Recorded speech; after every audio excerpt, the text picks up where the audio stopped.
The station called Haven 9 floated between two stars, like a quiet thought that refused to disappear. It was not owned by any single species. It existed because the Galactic Council needed a place where humans could be observed without causing too many problems. Humans were new. Humans were loud. Humans were emotional, in ways that made older species uncomfortable. Lyra knew all of this. She had studied humans for 4 cycles. She was not supposed to feel anything about them. Lyra's species believed emotion was a weakness when it lasted too long.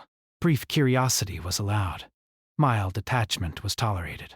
Deep bonds were forbidden, especially with short-lived species like humans, who burned brightly and ended quickly. That rule was very clear. Lyra broke it anyway. She stood in the observation ring, her long fingers resting on the transparent barrier as she watched a human work below. The station's artificial gravity hummed softly. Lights reflected off metal walkways. Humans moved with strange confidence, as if space itself had already accepted them. The human she watched was named Daniel Reed. He was an engineer. He fixed things that others said were impossible to fix. He laughed when systems failed. He talked to machines like they could hear him. Most species found that behavior pointless. Lyra found it fascinating. Daniel wiped sweat from his forehead and leaned back against a console. He looked tired but satisfied. Something had worked. It usually did. Eventually. Lyra's translator implant whispered her own thoughts back to her in a neutral tone, trying to keep her emotions balanced. It failed. She remembered the first time they met. She had corrected his data during a briefing, explaining calmly that his assumption about energy flow was incorrect. Humans usually reacted badly to that. Daniel had only smiled. "Then show me where I'm wrong," he had said. No defensiveness. No anger. Just interest. That was unusual. Over time, he asked questions. About her species. About her homeworld. About why she always stood a little apart from others. He listened when she answered. Really listened. Listening was rare in the galaxy. Her species rules said observation must never turn into participation. Emotional involvement was dangerous.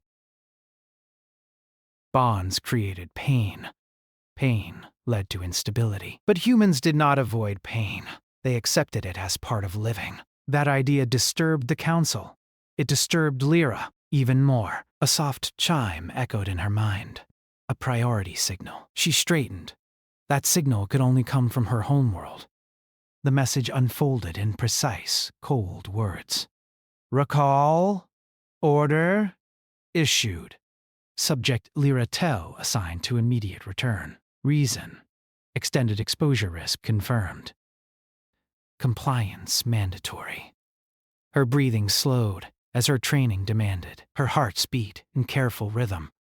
She was not supposed to panic. But when she looked down and saw Daniel laughing with another human over some small success, something inside her tightened.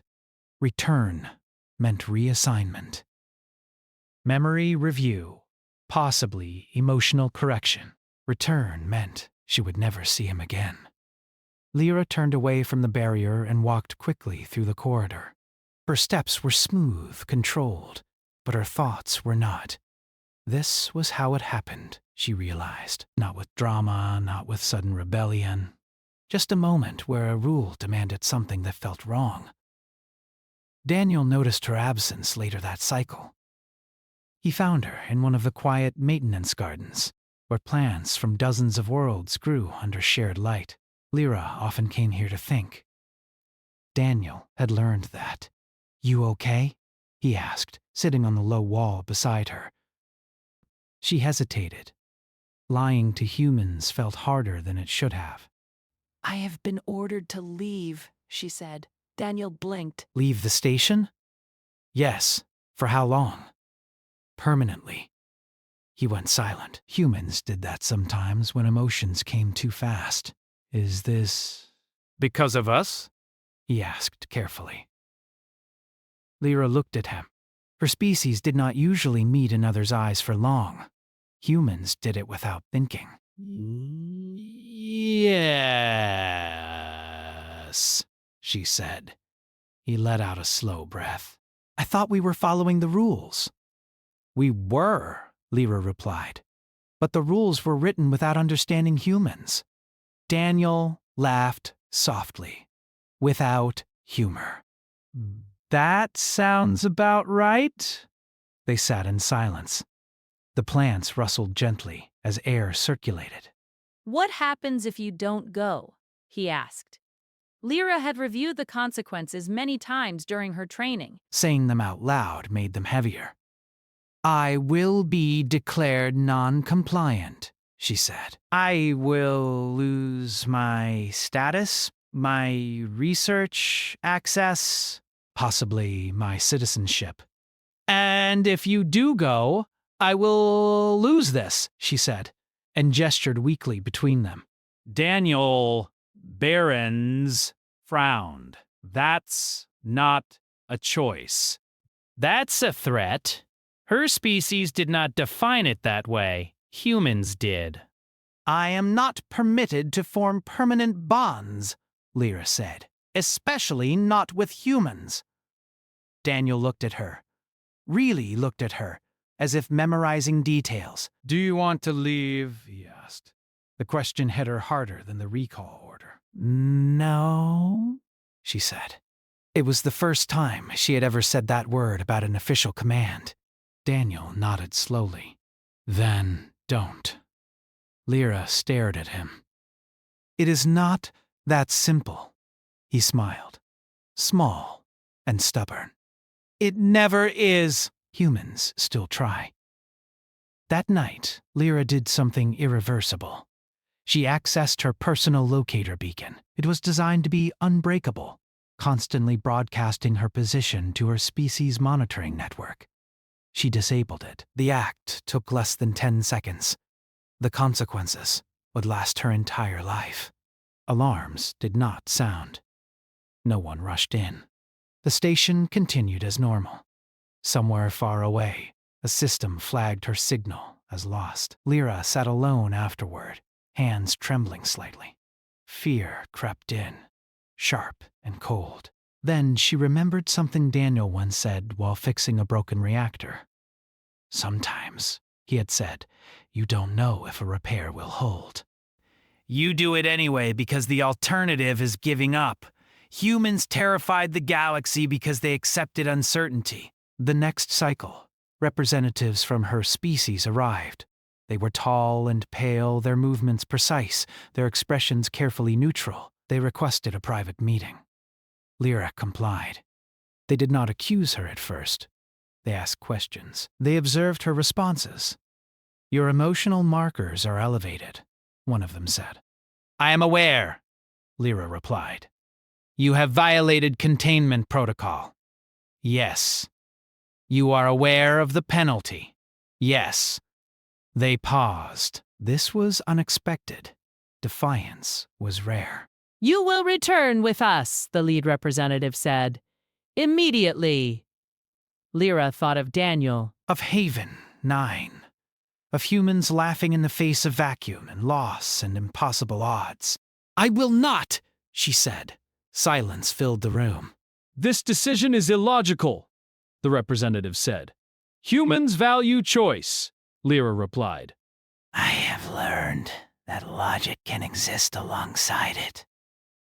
You are compromised, they said. Yes. They left without another word. Within hours, word spread through the human sections of the station. Humans were very good at sharing information quickly. Daniel found her again, this time with tension written across his face. They're saying you're in trouble, he said. Real trouble. I am, she agreed. He hesitated.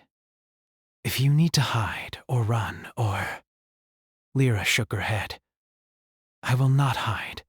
He smiled, proud and worried at the same time. Figures. Docking signals flared outside the station. More ships. observers, enforcers. The galaxy was coming to correct a mistake. Lyra stood beside Daniel as humans gathered nearby, not ordered, not coordinated, just present, watching, waiting. For the first time in her life, Lyra did not feel alone in her defiance. She had broken her species' rules, and humanity was about to show the galaxy what that really meant. The arrival of the ships changed the feeling of Haven 9. Before, the station had always felt busy, but safe. Now the air seemed heavier, as if even the metal walls understood that something important was happening. Human workers slowed their movements. Conversations lowered into whispers. Screens across the station quietly adjusted, showing docking requests and security notices. Lyra stood near the main observation deck with Daniel beside her. She could sense the attention around them. Humans were pretending not to stare, but they were very bad at pretending. They're really here, Daniel said quietly. Yes, Lyra replied. They would not ignore this level of defiance. More ships locked into position outside the station. Sleek, perfect, cold, built for control, not comfort. Her species believed order was kindness. Humans did not. A council message echoed through public channels, translated into dozens of languages. Attention all residents of Haven 9. A temporary investigation is underway. Normal operations are to continue. Interference will be recorded, Daniel snorted softly. That's never a good sign. Lyra watched as a group of her species officials entered the station through a sealed corridor. They moved together, their steps in perfect timing. No fear, no doubt. They expected compliance. Daniel crossed his arms. What happens now? They will demand my surrender, Lyra said. Publicly or privately. It depends on how cooperative humans appear. Daniel glanced around. You're not alone. That was true. Humans were strange that way. No one had ordered them to gather. No alarm had sounded. Yet more and more of them stood nearby, pretending to check datapads or monitor systems, while clearly listening. The officials stopped a short distance away. The lead representative stepped forward. Lyratel, they said, you are instructed to accompany us immediately. Lyra stepped forward as well, standing straight. I refuse. The word rippled through the gathered humans. A few gasps, some angry muttering. This station is under council authority, the representative said. You have no legal protection here. Daniel spoke before Lyra could respond. She's under human protection, he said. The representative turned its attention to him, eyes narrowing slightly. You have no standing in this matter. Daniel met its gaze without hesitation. She's family. The word caused confusion. Lyra felt it through the subtle shifts in posture among her people. Define family, the representative said. Daniel did not hesitate. Someone you don't abandon. That answer was not in any of their records. Daniel had disposed of her. The representative paused, then continued. Human emotional claims are irrelevant. They are not, another human voice said. A station supervisor stepped forward. Then, another. Then a medic. Then an older engineer with grease-stained hands. One by one, humans placed themselves nearby.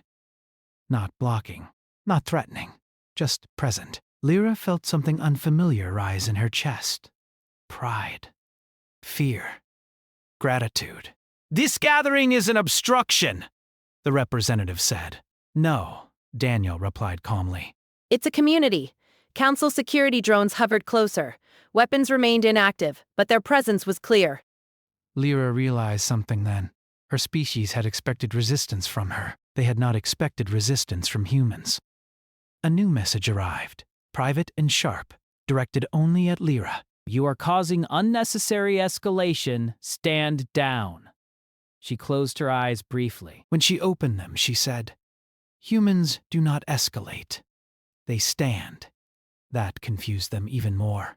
The council requested a formal hearing, not a trial. Not yet. A hearing meant delay. Delay meant attention. Attention meant risk. The humans accepted immediately. The hearing chamber was large, circular, and designed to make individuals feel small. Lyra had sat in rooms like this before, always as an observer. Now she stood in the center. Daniel sat behind her. He was not permitted to speak. Not officially. Representatives from several species appeared as holograms. Some were curious, others irritated. A few looked afraid. Subject Lyra Tell, the council moderator said. You have violated interspecies conduct laws. Explain your reasoning. Lyra took a breath. I exercise choice. Murmurs filled the chamber.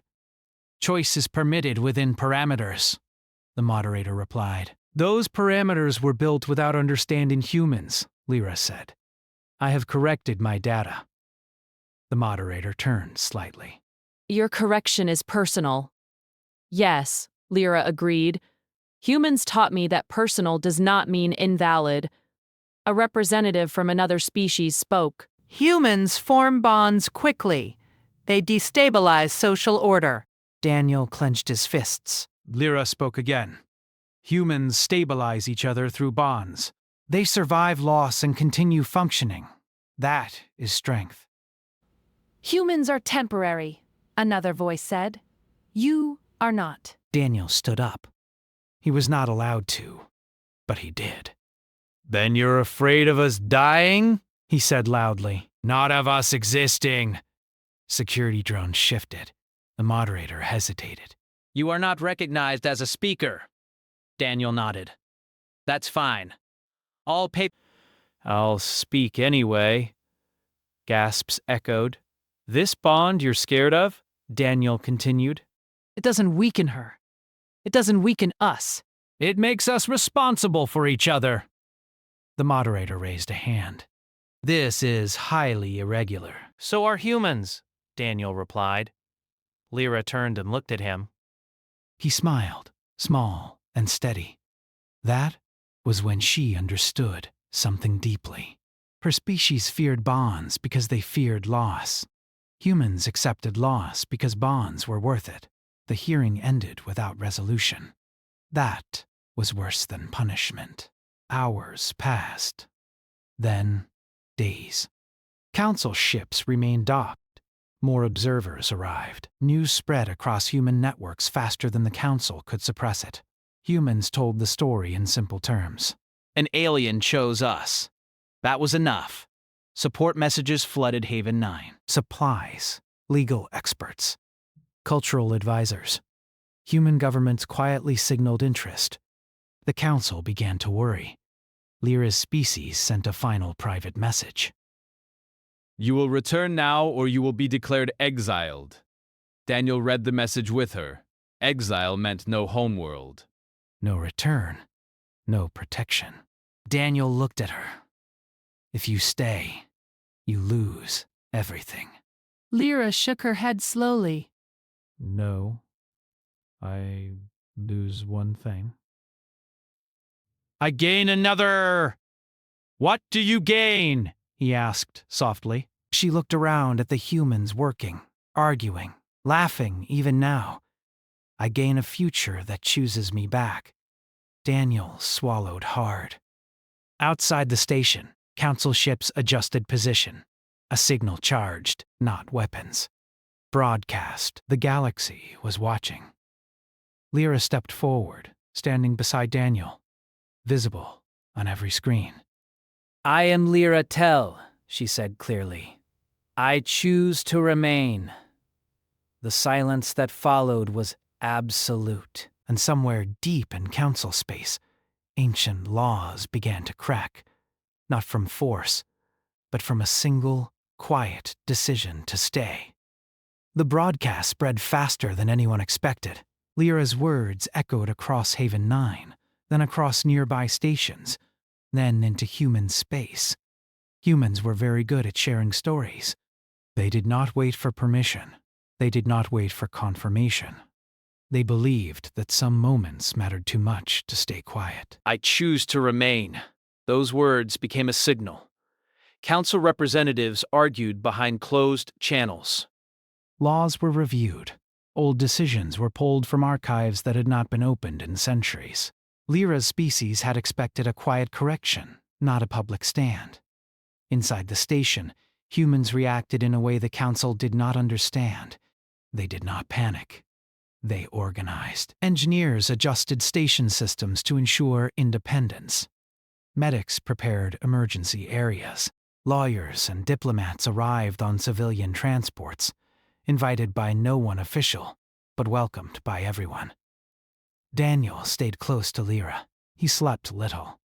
Neither did she.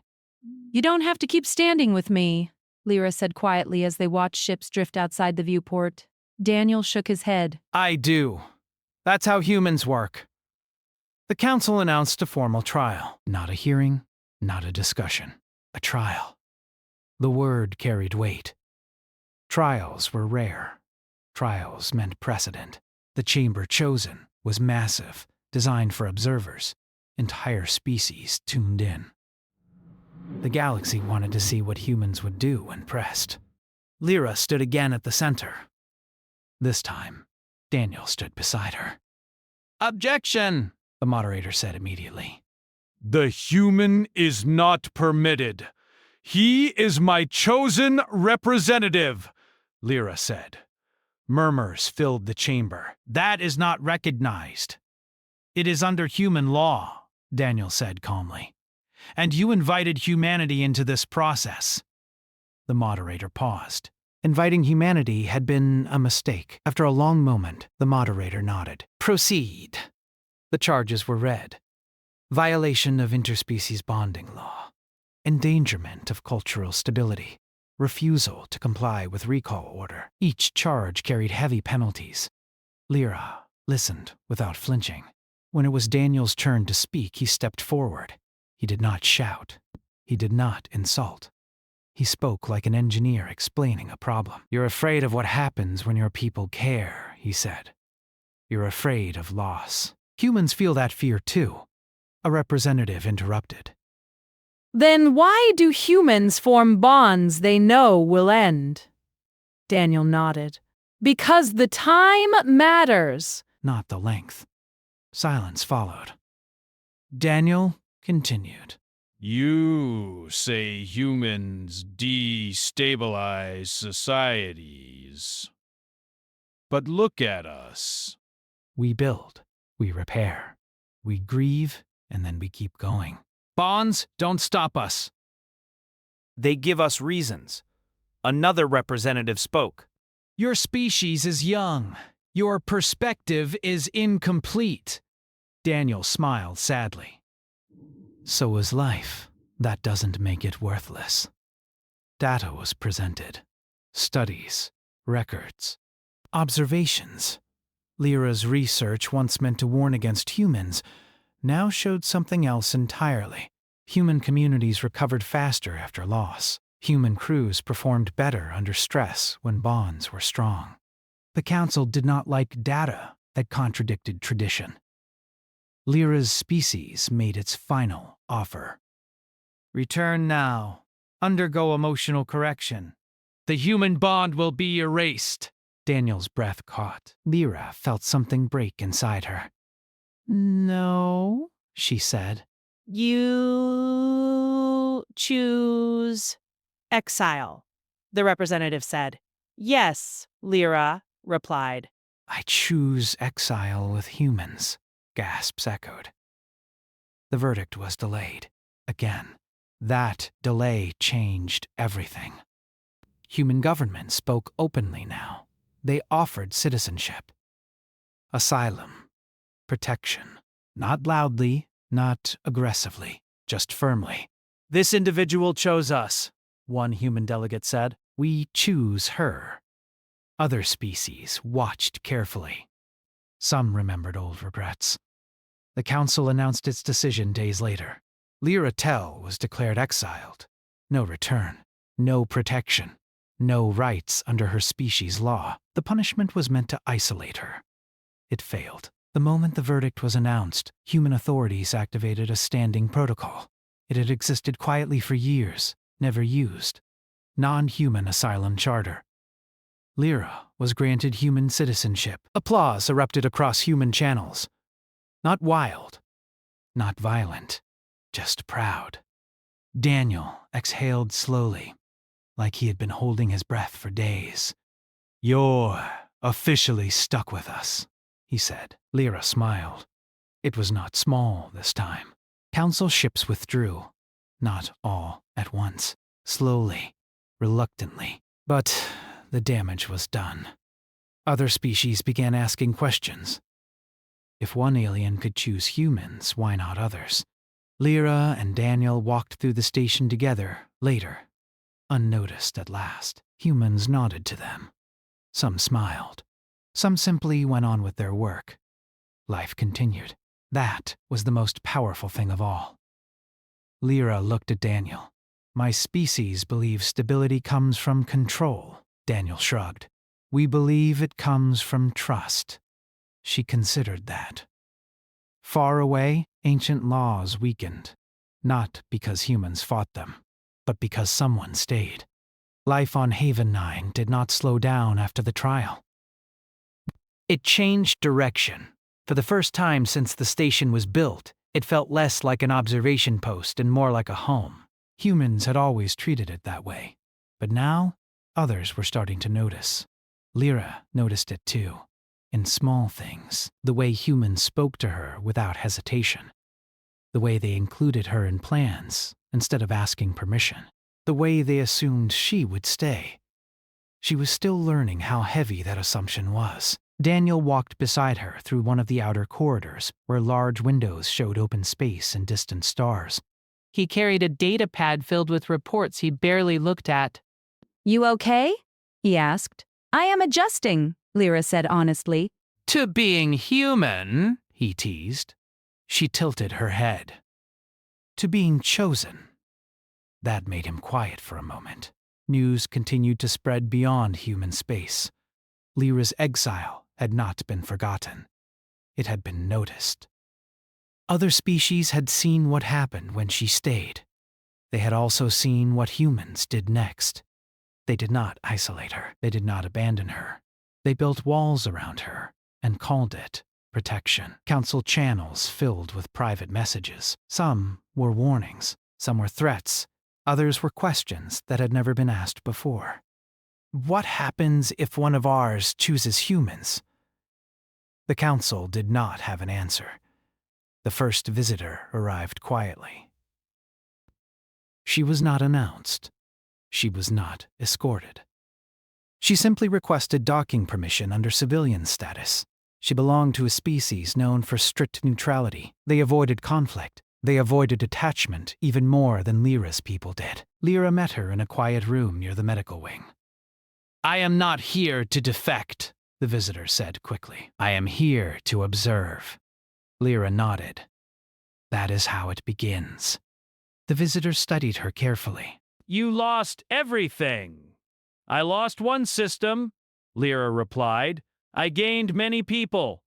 The visitor left 3 days later. She did not return to the council. Others followed. Not many at first. A scientist, a medic, a translator. Always individuals, never groups. Always careful, always afraid. Humans welcomed them anyway. Daniel watched it happen with growing concern. "They're not prepared for this," he said one night. "Neither is the council." Lyra looked at him. "Humans are." He smiled slightly. "We always assume something will break. We just prepare to fix it." That preparation became visible sooner than expected. A council task force arrived near Haven 9. Larger than before. More official. More nervous. They did not dock. They transmitted a demand. "Ooh. Return all exiled individuals immediately." Human response was calm. "Under whose law?" Silence followed. The council tried another approach. They accused humans of cultural interference, of manipulation, of emotional coercion. Humans responded with records, consent forms, video statements. Every non-human individual had chosen freely. The council began to fracture. Some members argued for enforcement. Others argued for reform.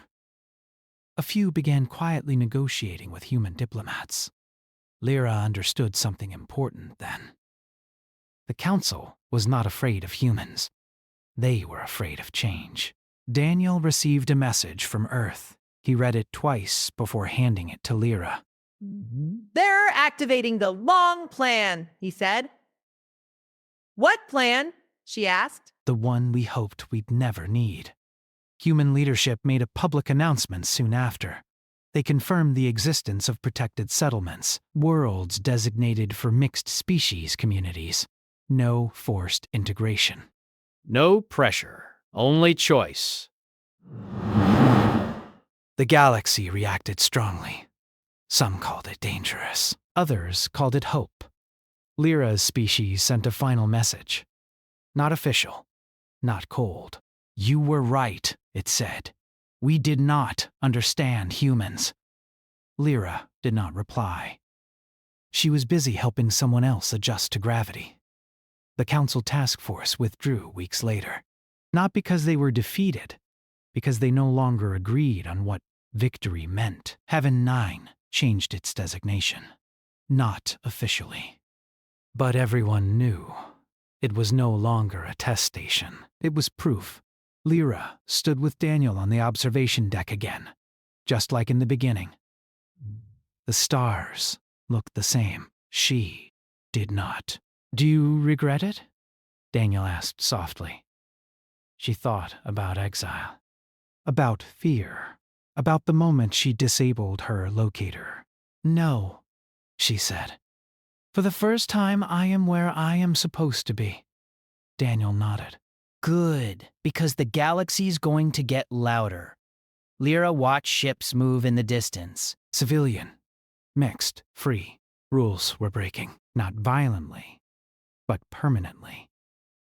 And humanity stood in the center of it all, doing what they always did best, making space for others to stay. Time changed things in ways the council never expected.